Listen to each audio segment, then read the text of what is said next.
अस्सलाम वालेकुम। 94 न्यूज़ के स्टूडियो से अब तक की अहम खबरों के साथ मैं हूं अवैस इजाज़। खबर शामिल करेंगे लोधरा से। लोधरा की तहसील दुनियापुर में इंतज़ामिया और पुलिस का कब्ज़ा माफिया के खिलाफ ऑपरेशन। 2 करोड़ की सरकारी चरागाह की जरी और 50 लाख की सकनी आरजी को कब्ज़ा माफिया से वागदार करवा लिया गया।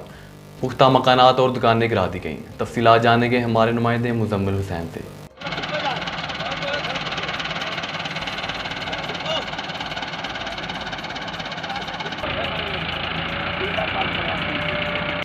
असिस्टेंट कमिश्नर दुनियापुर ज़हेब अहमद अंजुम के मुताबिक कब्ज़ा माफिया के खिलाफ ऑपरेशन में डीएसपी दुनियापुर असलम बलोच और एसएचओ सदर दुनियापुर साबिर कुरैशी समेत पुलिस और महकमा माल मुलाजमीन ने हिस्सा लिया।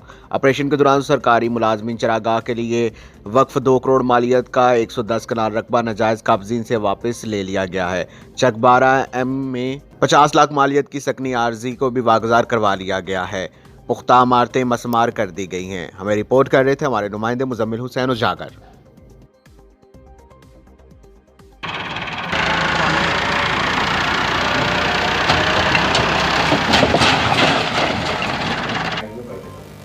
अब तक के लिए इतना ही। मजीद खबरों और अपडेट के लिए 94 न्यूज़ के साथ रहिए।